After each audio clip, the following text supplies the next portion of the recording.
क्या आपको पता है कि दुनिया के लगभग 8% प्रजातियां सिर्फ भारत में पाई जाती हैं? यह एक ऐसा खजाना है जिसके बारे में हम कम ही बात करते हैं। तो चलिए आज हम इसी जिंदा खजाने की कहानी में थोड़ा और गहरे उतरते हैं। देखते हैं कि हम इसे कैसे खो रहे हैं और इसे बचाने के लिए क्या किया जा रहा है। ये जो लेप्चा लोकगीत है ना, ये असल में भारत की आत्मा को दिखाता है। एक ऐसी जगह जहाँ प्रकृति सिर्फ एक संसाधन नहीं है, बल्कि हमारी संस्कृति और हमारी आध्यात्मिकता का एक बहुत ही जरूरी हिस्सा है। ये हमें याद दिलाता है कि हम इस धरती के हिस्से हैं, इसके मालिक नहीं। तो जैव विविधता यानी बायोडायवर्सिटी है क्या? समझिए, ये एक बहुत बड़ी ना दिखने वाली मशीन जैसी है जो हमारे ग्रह को चलाती है।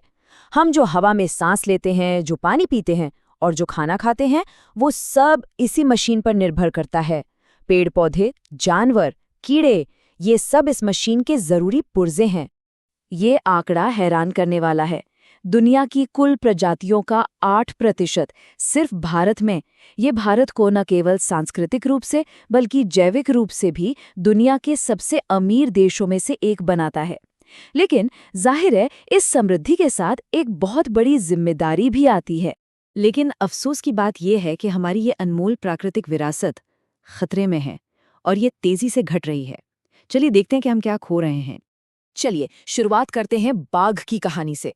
जरा सोचिए, 20वीं सदी की शुरुआत में भारत के जंगलों में 55,000 से भी ज्यादा बाघ घूमा करते थे।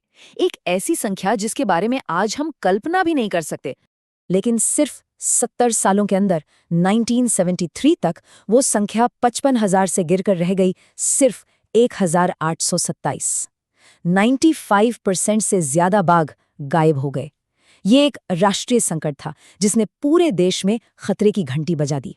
तो सवाल ये है कि आखिर ऐसा हुआ कैसे?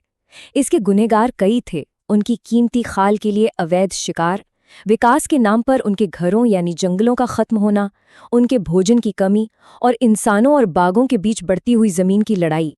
इस अंधेरे के बीच उम्मीद की एक किरण भी उभरी।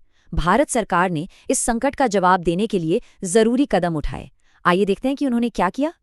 ये टाइमलाइन दिखाती है कि कैसे वक्त के साथ साथ संरक्षण को लेकर हमारी समझ बदली।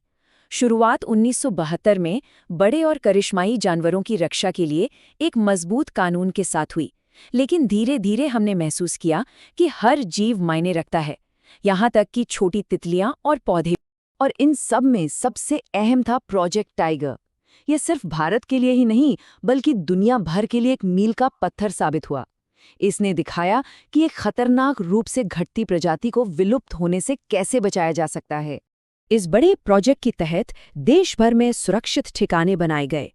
उत्तराखंड के कॉर्बेट के घने जंगलों से लेकर पश्चिम बंगाल के सुंदरबन के मैंग्रोव तक ये राष्ट्रीय उद्यान बाघों और उनके पूरे इकोसिस्टम के लिए एक तरह से किले बन गए। तो ये सरकारी कोशिशें बहुत जरूरी थीं। लेकिन क्या सिर्फ कानून और पार्क बना देना ही काफी है? क्या संरक्षण की कहानी यहीं खत्म हो जाती है? जवाब है बिल्कुल नहीं। क्योंकि असली संरक्षण की कहानी तो वो लोग लिखते हैं जो इन जंगलों में और उनके आसपास रहते हैं। ये कहानी है लोगों द्वारा संरक्षण की। ये तस्वीर जमीनी हकीकत बताती है। ये आदिवासी लड़कियां सिर्फ पौधे नहीं लगा रही हैं, वो अपना भविष्य बना रही हैं एक एक पेड़ लगाकर। उनका ज्ञान और उनकी कोशिशें किसी भी सरकारी नीति से कहीं ज्यादा शक्तिशाली हो सकती हैं। ये सिर्फ निर्भरता नहीं है, ये एक दो तरफा रिश्ता है। इन समुदायों के लिए जंगल कोई सुपरमार्केट नहीं है, ये उनका घर है, उनकी पहचान है। उनका अस्तित्व जंगल से जुड़ा है और जंगल का अस्तित्व उनसे। यहाँ हम दो ताकतवर चीजों को एक साथ काम करते हुए देखते हैं।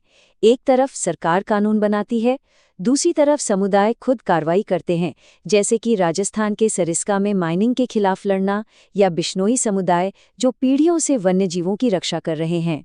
पवित्र उपवन या सेक्रेड ग्रोव्स, ये संरक्षण का एक बहुत पुराना और गहरा तरीका है। ये कानून पर नहीं बल्कि विश्वास पर आधारित है। ये सोच कि जंगल के कुछ हिस्से इतने पवित्र हैं कि उन्हें छुआ नहीं जा सकता, आधुनिक विज्ञान से कहीं ज्यादा असरदार तरीके से बायोडायवर्सिटी की रक्षा करती है। पूरे भारत में संस्कृति और संरक्षण हाथ में हाथ डालकर चलते हैं। चाहे वो छोटा नागपुर में पेड़ों की पूजा हो या राजस्थान में बिश्नोई समुदाय द्वारा जानवरों की रक्षा, ये प्रथाएं हमें याद दिलाती हैं कि प्रकृति का सम्मान हमारे डीएनए में है। तो हमने दो अलग अलग अप्रोच देखे, एक ऊपर से नीचे यानी सरकारी नीतियां और एक नीचे से ऊपर यानी लोगों की कार्रवाई।